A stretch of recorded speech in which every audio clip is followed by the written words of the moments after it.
அனைவருக்கும் வணக்கம். Welcome to Thillai Sugan channel. நம்ம வீடியோ ஃபஸ்ட் டைம் பார்க்குறீங்கன்னா சப்ஸ்கிரைப் பண்ணி வச்சுக்கோங்க.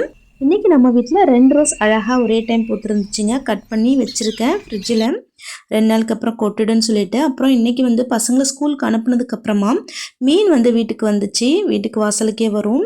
மீனும் நண்டு வாங்கினேன். நண்டு என்ன குட்டி குட்டியாக இருக்குதுன்னு பார்க்காதீங்க. கட்டு நண்டு உயிரோடு இருக்குது பாருங்கள். இதை சின்னதாக இருக்கிறத பார்த்தா வயல் நண்டு மாதிரி இருக்குது. வயல் நண்டு நான் சமைச்சதும் இல்லை. நான் மீன் பார்த்தீங்கன்னா வாழை மீன் தான் வாங்கியிருந்தேன். 4 மீன் கொடுத்துருந்தாங்க. 200 4 மீனும். இந்த நண்டு 100 இப்போ இதை தான் நான் க்ளீன் பண்ண போகிறேன். நண்டு என்னென்னா கட்டு நண்டு, ஆனால் அது கட்டலை. இந்த கட்டு நண்டு பெருசு பெருசாக இருக்கும் சைஸு. சணல் வச்சு இந்த கொடுக்க கட்டி வச்சுருப்பாங்க. நான் ஈஸியாக க்ளீன் பண்ணிவிடுவேன். இது பாருங்கள் குட்டி நண்டு அப்படின்னு சொல்லிட்டு அவங்க என்ன பண்ணிட்டாங்க, அந்த பெரிய கொடுக்கு மட்டும் இல்லை உடைச்சிட்டு சின்ன சின்ன கொடுக்கோடையே கொடுத்துருக்காங்க. நான் எப்படி தான் அதை க்ளீன் பண்ண போகிறேன்னு தெரியல. உயிரோடவே இருக்குது. மீன் பாருங்கள், 4 வாழை மீனும் இருந்துச்சு. இதை ரொம்ப ஈஸியாக க்ளீன் பண்ணிடலாம். அந்த சைடில் நீட்டாக கிழிச்சோன்னா வந்துடும். அந்த சைடில் இருக்க சின்னதாக ரெக்க மாதிரி இருக்கும். மற்றபடி செதில்லாம் இருக்காது. அது ஈஸி. இதுதான் பார்த்தீங்கன்னா பார்த்துட்டு முழிச்சிட்டு உட்காந்துருந்தேன். என்ன பண்ணுறது எப்படின்னு சொல்லிட்டேன்னா, கட்டியிருக்கும் பெரிய நண்டு. நான் கட்டு நண்டு நிறைய டைம் க்ளீன் பண்ணியிருக்கேன். மேரேஜுக்கு முன்னாடியே நான் க்ளீன் பண்ணியிருக்கேன். எங்கள் வீட்டிலே க்ளீன் பண்ணியிருக்கேன். இது என்ன பண்ணுறேன்னு தெரியாமல் சணல் வச்சு இழுக்கிறேன், அது பண்ணுறேன், தப்பிச்சு போக பார்க்குது. வீடியோ க்ளீன் பண்ணுறதை எடுக்கலான்னு சொல்லிட்டு தான் நான் ஷூட் பண்ணலான்னு வச்சுருந்தேன் ஸ்டாண்டில். ஆனால் இது இப்படி ஓட ஆரம்பிச்சதும் நான் வீடியோவே எடுக்கல பாருங்கள். நான் வீடியோ எடுத்துகிட்டு இருந்தேன்னா ஆளுக்கு ஒரு திசையாக ஓடி இருக்கும். ஓடுது பாருங்கள். இது கூட ஓடி பிடிச்சிருக்கவே தான் எனக்கு டைம் கரெக்டாக இருந்துச்சு. ஆளுக்கு ஒரு திசையாக ஓடி இருக்கும். நான் நண்டே க்ளீன் பண்ணிட்டு இருக்க முடியாது. வீடியோ எடுத்திருந்தேன்னா எல்லாமே தப்பிச்சு போயிருக்கும். அந்த மாதிரி தான் இருந்துச்சுங்க. என்ன பண்ணுறதுன்னு தெரியல. ஆனால் பாப்பாலாம் இருந்தால் ரொம்ப என்ஜாய் பண்ணியிருப்பாங்க. நண்டை வச்சுட்டு விளையாண்டுட்டு இருந்திருப்பாங்க. அதனால் நான் ஷூட் பண்ணுறதை எடுத்துகிட்டு ஒரு கத்தி எடுத்துகிட்டு வச்சு அதில் பிடிச்சி பெரிய கொடுக்கல. அதனால் கொஞ்சம் சிரமம் இல்லை. பிடிச்சி 2 பக்கமும் பிடிச்சி ஒடிச்சிட்டு கொடுக்கலாம் நான் செய்யலை. ரொம்ப குட்டியை தூக்கி போட்டேன். அந்த நெறியை மட்டும்தான் செஞ்சேன். இப்போ மீன் க்ளீன் பண்ணிட்டேன்னா ஃபஸ்ட்டு மீன் குழம்பு வச்சிடலான்னு சொல்லிட்டு சின்ன வெங்காயம் நிறைய இப்போ இருக்குது. டெய்லி சட்னி சாம்பார் எல்லாத்துக்கும் யூஸ் பண்ணுறேன். நல்லா இருக்குது. பச்சையாக கூடவே நான் சாப்பிடுவேன். சாம்பார் என்ன குழம்பு இருந்தாலும் சின்ன வெங்காயம் நான் கடித்து சாப்பிடுவேன். எனக்கு ரொம்ப பிடிக்கும். ரொம்ப ரொம்ப ரொம்ப ரொம்ப நமக்கு இம்யூனிட்டி. சின்ன வெங்காயம் சாப்பிடணும், ரொம்ப நல்லது. அம்மியில் நசுக்கிக்கிட்டேன். வெங்காயத்தை ஃபுல்லாக தண்ணியில் போட்டு ஊற வச்சுட்டு நல்லா தோலை உரிச்சிட்டு அம்மியில் நசுக்கிக்கிட்டேன். பூண்டு, வெங்காயம், தக்காளி, ஒரே ஒரு பச்சை மிளகாய் போட்டிருக்கேன். சில 4-5 பச்சை மிளகாய் போடுவீங்க மீன் குழம்புனா. நான் அதெல்லாம் போட மாட்டேன். பசங்க சாப்பிட்ணுங்கிறதுனால ஒரே ஒரு பச்சை மிளகாய் ஸ்மெல்லுக்காக போட்டுப்பேன். நல்லா பழுத்து தக்காளியாக, அதனால் அதுவும் நல்லா வதக்கிட்டு வதங்கும் போதே நமக்கு மீன் குழம்பு ஸ்மெல் வந்துடணும். அந்த மாதிரி நான் வதக்குவேன். அதுக்கப்புறம் குழம்பு மிளகாத்தூள் வீட்டில் இருக்கு இல்லையா, அதை தான் நான் சேர்த்துக்கிறேன். மஞ்சத்தூள். வேறு எதுவும் மீன் குழம்பு ஸ்பெஷல்லாம் எதுவுமே கிடையாது. வடகம் இருக்கிறது கூட நான் போடலை. பூண்டும் நல்ல பெரிய பெரிய பூண்டு, அதனால் அது நல்ல ஸ்மெல்லு கொடுக்கும். குழம்பு புளி தண்ணியை போட்டு சேர்த்து தேவையான உப்பு போட்டு கொதிக்க வச்சிட்டோன்னா மீன் குழம்பு சீக்கிரம் ரெடியாகிடும். மீன் குழம்பு ரொம்ப ரொம்ப ரொம்ப ரொம்ப ஈஸியாக வச்சிடலாம். எனக்கு ரொம்ப வேலை ஈஸியாக இருக்க மாதிரி இருக்கும். ஆனால் க்ளீன் பண்ணுறோம்ல மீன், அதான் கொஞ்சம் டைம் எடுக்கும். சில டைம் மீன் குழம்பை நம்ம இந்த மாதிரி கொதிக்கிறதுக்கு ரெடி பண்ணி வச்சுட்டு கூட மீனை நம்ம க்ளீன் பண்ணலாம். அப்போ இன்னும் நமக்கு ஈஸியாக போய்டும் பாருங்கள் வேலை. சிக்கன் கூட பண்ண முடியாது. க்ளீன் பண்ணி கையில் வச்சுக்கிட்டு தான் நம்ம எல்லாம் வதக்கி செய்கிற மாதிரி இருக்கும். ஆனால் மீன் குழம்புக்கு மட்டும் நம்ம என்ன பண்ணலாம், இதெல்லாம் மீன் குழம்பு நண்டுலாம் செய்யலாம் அந்த மாதிரி. நெக்ஸ்ட்டு ரசம் மண் சட்டியில் தான் நான் வைக்க போகிறேன். இது ரசம் வைக்கனே வாங்கின மண் சட்டி. ஆனால் நான் 1 or 2 டைம் தான் வச்சுருப்பேன். அப்படியே இருந்துருச்சு. இப்போ நான் கீழே ஷெல்ஃப்லாம் க்ளீன் பண்ண பாருங்கள். அப்போ இருந்தது உடனே ஞாபகம் வந்துச்சு. அப்புறம் அதில் வைக்கலான்ட்டு ஃபுல்லாகவே நான் கிண்ணத்தில் கரைச்சி வச்சுட்டேன். புளி தண்ணியில் தக்காளியை கரைச்சி வச்சுட்டேன். பச்சை மிளகாவும் இஞ்சியும் அம்மியில் நசுக்கிட்டு வந்துட்டேன். மிளகு சீரகம் பூண்டும் அம்மியில் நசுக்கிட்டு வந்துட்டேன். அது எல்லாமே என்னால் எடுக்க முடியல. எல்லாத்தையும் ஒன்றா கரைச்சிட்டு பெருங்காயம், மஞ்சத்தூள், உப்பு காஞ்ச மிளகாய், பெருங்காயம் போட்டு தாளிக்க வேண்டியதான். கட்டி பெருங்காயம் கொஞ்சம் போட்டு தாளிச்சிட்டா மண் சட்டியில் அவ்வளோ ஒரு டேஸ்ட்டுங்க ரசம். மீன் குழம்பு எனக்கு அந்த மண் சட்டி தான் பிடிக்குமே வைக்கிறதுக்கு. எப்பயுமே அதை தான் வைப்பேன். ஏன்னா திக்காக கிடைக்கும் அதில் வைக்கும் போது. கொஞ்சம் தனியாக நம்ம இறக்கிடுவோம். ஆனால் நேரம் ஆக அப்படியே திக்காகிடும்.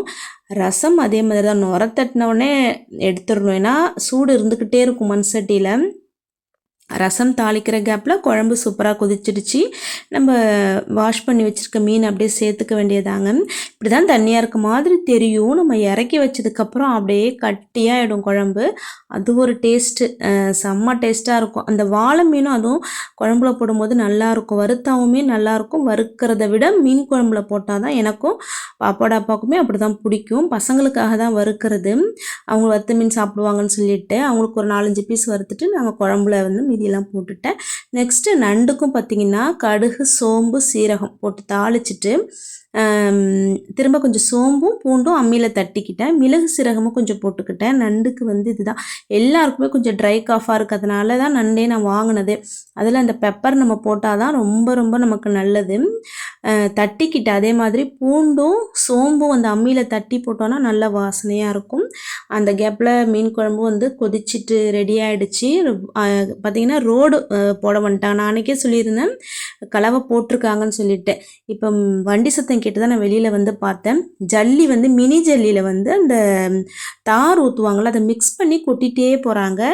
அப்புறம் அந்த கையில் ஒரு இது வச்சுருக்காங்க பாருங்கள், அதை வச்சு ஸ்ப்ரெட் பண்ணி விடுறாங்க. பின்னாடி ரோலர் வந்து அதை சமப்படுத்திக்கிட்டே போகுது.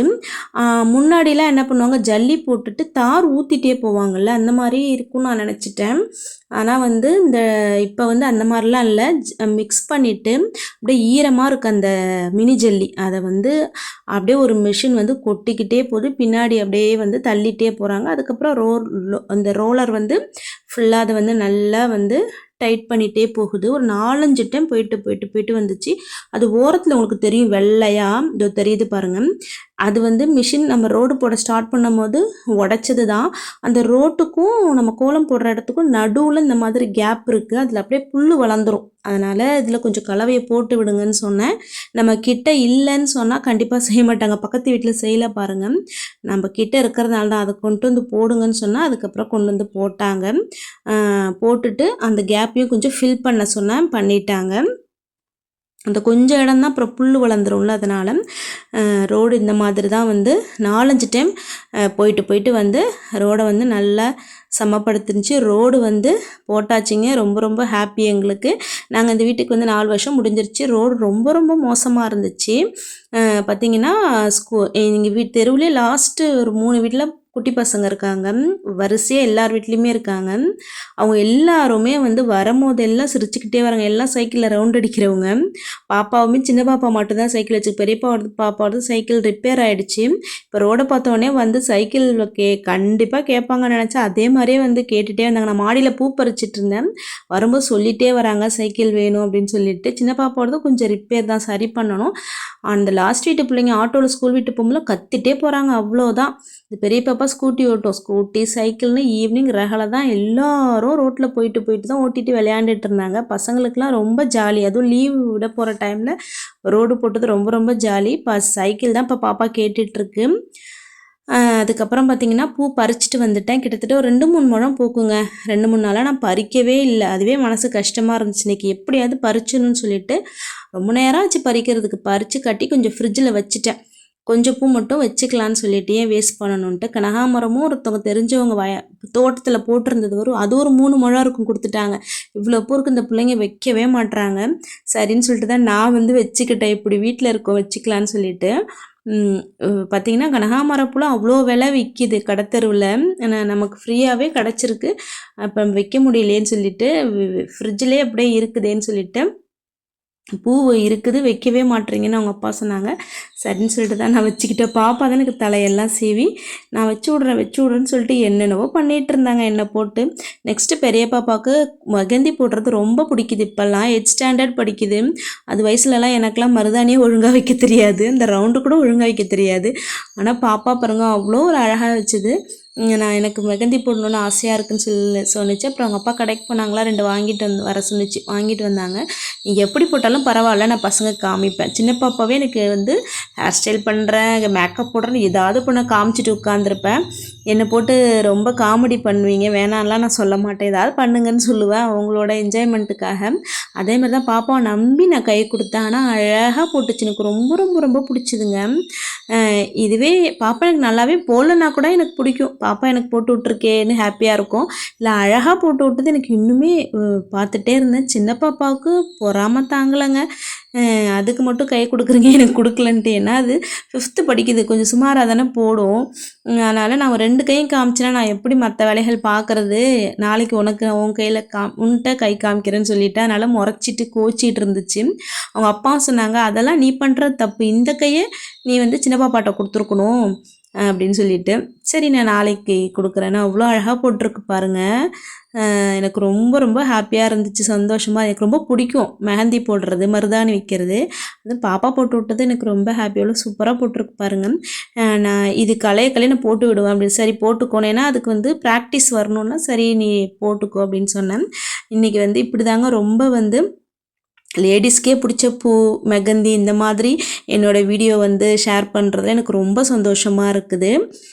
எல்லாருக்குமே இந்த பூ, இந்த மெகந்தியெல்லாம் ரொம்ப ஹாப்பியாக தானே ஆகும். அதே மாதிரி நானும் ரொம்ப ஹாப்பி ஆகிட்டேன். இதை ஷேர் பண்ணிக்கிறதுலையும் எனக்கு ரொம்ப ஹாப்பி. அதுவும் என் பாப்பா போட்டு விட்டதில் இன்னும் ரொம்ப ஹாப்பி. ரொம்ப அழகாக போட்டிருந்துச்சு. இந்த வீடியோ வந்து உங்களுக்கு ரொம்ப பிடிச்சிருக்குன்னு நினைக்கிறேன். லைக் பண்ணுங்கள், ஷேர் பண்ணுங்கள், கண்டிப்பாக கமெண்ட் பண்ணுங்கள் பாப்பாவோட மெகந்தி எப்படி இருந்ததுன்னு சொல்லிட்டு. யாராருக்கெல்லாம் இந்த மாதிரி பூ வச்சுக்கிறது, மெகந்தி போட்டுக்கிறது பிடிக்குங்கிறதையும் கமெண்ட்டில் சொல்லுங்கள். ரெட் ஹார்ட் கொடுங்க. நெக்ஸ்ட் ஒரு சூப்பரான வீடியோவில் மீட் பண்ணலாம். Thanks for